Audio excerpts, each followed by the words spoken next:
Bueno, entremos de lleno en esto. Como peritos arquitectos encargados de establecer fundamentos inamovibles, hoy vamos a desempacar un plano estructural que revela un misterio verdaderamente fascinante. Fíjense en esto. Durante muchísimos siglos, la Iglesia ha leído el famoso texto de Juan capítulo 3 como si fuera, no sé, una dulce y mística charla pastoral nocturna, como si se tratara de un simple consejo para ser mejores personas. Pero, y aquí es donde las cosas se ponen serias, cuando analizamos la fuente de cerca y quitamos la religiosidad del medio, lo que descubrimos es un choque de jurisdicciones severísimo.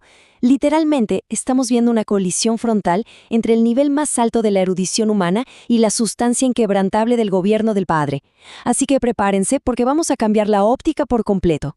No vamos a intentar reparar una estructura vieja, vamos a presentar el diseño original. Comencemos la edificación. Y este es el mapa, el plano exacto de nuestra exposición de hoy. Vamos a transitar por 5 pilares fundamentales: el choque de dos mundos, la sentencia de incompetencia legal, el profundísimo misterio de la Nuthen, la hermenéutica del viento y, finalmente, el paso decisivo del sepulcro al trono. Así que vayamos directo al primer pilar de esta edificación, el choque de dos mundos y el juicio al templo. A ver, para comprender realmente la magnitud de lo que ocurre en este encuentro, es absolutamente crucial que lo anclemos en su contexto legal. Esta famosa reunión nocturna no es una coincidencia, es la consecuencia legal y directa del tremendo juicio físico que vemos documentado justo un capítulo antes, en Juan 2. Recordemos qué pasa ahí. El Hijo entra, vuelca las mesas y paraliza por completo la economía y el sistema del templo. Por lo tanto, la visita de Nicodemo no es de un simple hombre curioso buscando respuestas, para nada. Es una respuesta institucional de emergencia frente a una disrupción masiva, y aquí decodificamos su verdadera identidad. Nicodemo opera como un archón, es decir, un magistrado de alto rango que encarna lo que llamamos el pleroma, la plenitud total del conocimiento institucional y la burocracia humana. Y la gran paradoja del texto, la ironía más profunda, es que este pináculo del intelecto humano se aproxima desde la noche, y en el lenguaje jurisdiccional del reino, la noche no es solo un momento del día, es una cárcel de máxima seguridad para el entendimiento. Es el sistema ciego intentando cooptar, intentando meter en una caja la sustancia de un reino que no puede controlar. Y esto ilustra de manera brillante el verdadero conflicto subyacente. Lo que el texto expone es un choque tectónico entre dos legislaciones que son absolutamente incompatibles. Por un lado, tenemos a la ley de la información. Y piénsenlo, esta ley opera acumulando datos, sumando credenciales, doctorados, y siempre busca la mejora progresiva de la conducta en el tiempo. Es como intentar actualizar el software de una computadora obsoleta esperando que de alguna manera se vuelva un modelo nuevo. Pero por el otro lado, irrumpe con violencia la ley de la naturaleza. Esta opera desde una jurisdicción inmensamente superior, porque se basa en un origen celestial y un diseño genético que es incorruptible. Escuchen bien esto. El diseño original del Padre jamás busca mejorar al sistema viejo, no busca parchar el comportamiento humano. Lo que ejecuta es una sustitución total y absoluta. Es el abismo insalvable entre tener mucha erudición religiosa en la cabeza y portar verdaderamente la sustancia increada en el espíritu. Y esto nos lleva directamente a levantar nuestro segundo pilar, la sentencia de incompetencia legal y el colapso de toda validación humana. Si leemos con detenimiento, el texto nos cuenta que Nicodemo intenta usar un escudo diplomático, una especie de salvoconducto político. Él llega y dice: «Rabí, sabemos». Detengámonos ahí. Al usar este sabemos, este plural corporativo del Sanedrín, él está intentando validar la dinámica del reino, pero usando los protocolos y sellos de su propio sistema terrenal. Básicamente, está diciendo: nuestra institución te da el visto bueno. Pero el Hijo rechaza de tajo esta validación. No la aceptan ni por un segundo. Desmantela toda la estructura y establece un juicio de origen mediante una mayéutica gubernamental sencillamente magistral. Le responde con una pregunta que es un misil al orgullo intelectual. ¿Eres tú maestro de Israel y no sabes esto? Señores, esto no es un reproche pastoral. Esto es un veredicto jurídico. Está exponiendo el colapso, el fracaso absoluto de la institución. Demuestra que alguien puede ser el teólogo más laureado, poseer la letra profética, dar cátedras sobre las Escrituras y simultáneamente ser legalmente ciego a su cumplimiento cuando lo tiene literalmente respirando frente a sus ojos. Y aquí es donde cae el mazo de la justicia celestial con un decreto que es inquebrantable. Lo que es nacido de la carne, carne es. Esta sentencia, que parece tan simple, establece en realidad un techo de cristal impenetrable para cualquier sistema humano. Notifica formalmente que la erudición, por muy decorada que esté, por muy refinada, moral o intelectualmente avanzada que parezca, al final del día sigue siendo simplemente carne. Y la carne carece por completo de facultades jurisdiccionales para legislar en las esferas de lo eterno. Es como intentar enseñarle a volar a una tortuga dándole clases de aerodinámica. El problema no es la falta de información, el problema es su naturaleza. Lo que procede de abajo, de la tierra, jamás podrá administrar ni decodificar lo que procede de arriba. Este análisis nos demuestra la ruina total de cualquier intento humano de fabricar jerarquía espiritual a base de puro mérito institucional. Levantemos ahora el tercer pilar de nuestra edificación, y aquí es donde la revelación se pone intensa: el misterio del Anoden. La transición radical del Cronos al Arqué. Bueno, y el detalle que cambia absolutamente todo en esta narrativa es cómo rescatamos la fuerza violenta del término original. Porque seamos honestos, la tradición ha democratizado y diluido la traducción a un inofensivo y romántico nacer de nuevo. Y al hacer eso lo convirtieron en un llamado a mejorar la conducta humana dentro del tiempo físico, dentro del Cronos. Se convirtió en un esfuérzate por ser una versión mejorada de ti mismo. Pero el término griego que se usa en el manuscrito, anothen, exige jurisdiccionalmente algo mucho más drástico. Exige nacer de arriba. Esto establece no una mejora en la línea de tiempo, sino un nuevo origen legal, un nuevo punto de partida en la eternidad, el arché. El texto original no habla en absoluto de reparar o maquillar el pasado. El diseño del Padre es tajante. No se busca reformar una estructura obsoleta para hacerla un poco más eficiente o más moral. Lo que exige es la muerte legal del modelo anterior. Exige que el viejo hombre vaya a la cruz para dar paso a una naturaleza completamente inédita y ajena a cualquier administración humana. Y para entender esto a fondo, al analizar esta dualidad, tenemos que invocar un precedente legal fundamental: la profecía de Ezequiel 36. La religión tradicional siempre se ha estancado en el agua. ¿Y qué es el agua aquí? Representa el límite máximo del sistema natural. Es una purificación puramente externa. Es un esfuerzo titánico de la carne basado en la dependencia a manuales de reglas a lavar el exterior de un vaso que por dentro sigue contaminado. Es la jurisdicción de la orfandad donde el siervo obedece por temor a ser castigado. Pero pongan atención, la jurisdicción del espíritu opera bajo un diseño arquitectónico radicalmente distinto. Reemplaza esa estructura rígida, inerte y basada en el esfuerzo humano mediante algo arrollador, la invasión de una sustancia superior. Se expone aquí un cambio definitivo, un parteaguas legal.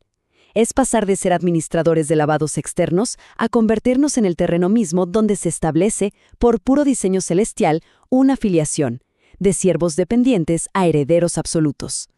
Para consolidar este cimiento, tenemos que definir cuál es la materia prima real de esta edificación.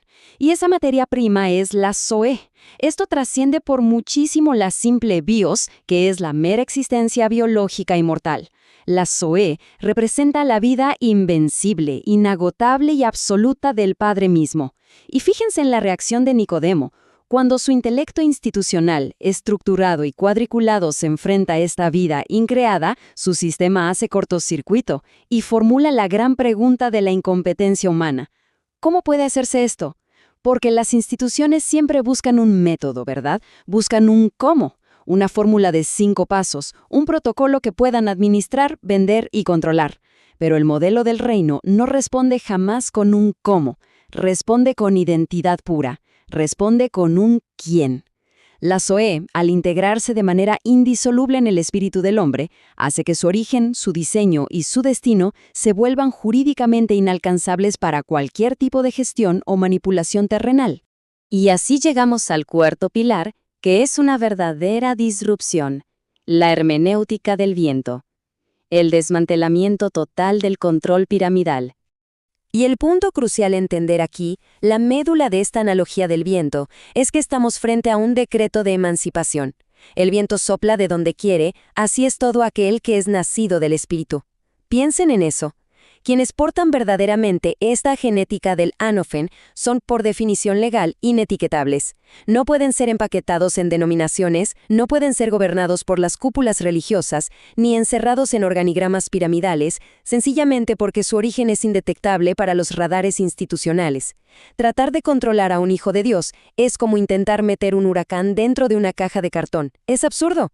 Ahora, cuidado con esto. Esta invisibilidad frente al control humano de ninguna manera significa pasividad o misticismo etéreo. Todo lo contrario.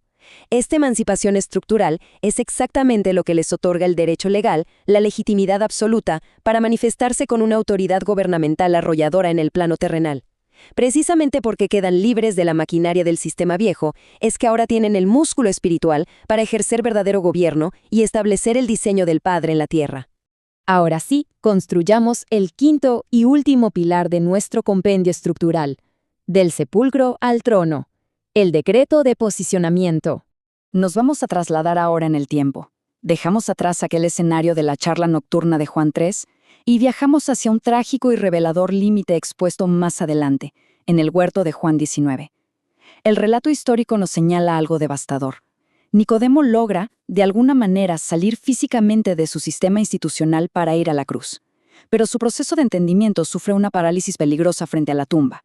Y el texto nos da un dato que no es relleno histórico, es un peso legal muy específico, 32. Ese es el peso en kilos de la mezcla de mirra y aloe que este magistrado acarreó hacia el sepulcro. Imagínense cargar con todo ese peso literal y espiritual. Este número métrico ilustra a la perfección el colapso, el límite definitivo de la mentalidad que sigue atrapada en el tiempo humano, en el Cronos. Muestra la enorme, la gigantesca capacidad que tiene la religión para desperdiciar recursos masivos, tiempo, dinero y esfuerzo, en un intento fútil por embalsamar un cuerpo muerto. Es rendirles solemnes y costosos tributos a un pasado que ya no respira, demostrando con ello una incapacidad estatutaria y legal para participar verdaderamente en la vida vibrante de la resurrección. Esa es la tragedia de la mentalidad de funeral. Por lo tanto, todo esto que hemos analizado nos edifica un mapa de ruta sumamente práctico para un desprendimiento total. Es una verdadera acta legislativa derivada de la fuente que acabamos de leer. Primero que nada, hay que cortar de raíz la dependencia. Renunciar a esa adicción de buscar aplausos, credenciales y validaciones de jerarquías humanos que, francamente, no tienen jurisdicción sobre nosotros. Segundo, activar conscientemente el Anothen. Esto es despertar y reconocer que operamos desde un origen celestial que el mundo no puede auditar ni controlar. Tercero, y esto es vital, abandonar para siempre esa pesada mentalidad de funeral. Hay que dejar de invertir recursos invaluables, de gastar nuestra mirra y aloe en tratar de mantener vivos sistemas, tradiciones y modelos caducos que ya huelen a muerte. Y cuarto, levantarse con firmeza para ejercer la autoridad delegada, el diseño para el cual fuimos creados. Y para que quede sumamente claro, esa autoridad de la que hablamos se define en el texto griego como exusía. Y por favor, entiendan esto. La exusía no es un título honorífico que alguien te cuelga en la pared, no es un nombramiento humano, es un derecho jurisdiccional sumamente concreto y letal contra las tinieblas. Cimentamos aquí una verdad arquitectónica inquebrantable de este diseño. Quienes verdaderamente portan la sustancia de la Zoe, los hijos manifestados, no van por la vida suplicando permiso al sistema terrenal para ejercer su influencia. No andan pidiendo disculpas por gobernar. Y ciertamente no operan desde el temor paralizante a perder estatus o reputación institucional. Los portadores de exusía operan en tiempo real, de manera simultánea, en una esfera de autoridad infinitamente superior, con el único propósito de imponer un diseño distinto, el diseño del cielo, sobre cualquier estructura obsoleta que se levante en el ayón, es decir, en el tiempo presente. Y así cerramos este plano arquitectónico. Lo sellamos con una síntesis magistral, una sentencia final irrefutable que emerge directamente de la evidencia del texto que acabamos de desempacar. Piénsenlo profundamente. Honrar al Hijo en su muerte es noble, pero gobernar con el Hijo en su vida, ese es el diseño original. Esta es la disyuntiva definitiva frente al tremendo misterio que hoy ha quedado decodificado frente a ustedes. La información ya ha sido expuesta. Las abismales diferencias entre una jurisdicción y otra han quedado claras como el agua. Pero la gran interrogante que queda vibrando en el ambiente, esa pregunta que cada uno debe enfrentar, es ineludible. ¿Será acaso nuestro destino final seguir acarreando kilos de mirra para embalsamar celosamente la historia, guardando una religión dentro de un sepulcro estéril? ¿O vamos a asumir con valentía y madurez nuestro origen anocen para ascender de una vez por todas y comenzar a gobernar desde la realidad inamovible del trono? Fíjense bien, la Iglesia no es un club social, la Iglesia es espíritu, y sobre todas las cosas, la Iglesia es una asamblea de gobierno. El fundamento inamovible ha sido expuesto, ahora nos toca edificar sobre él.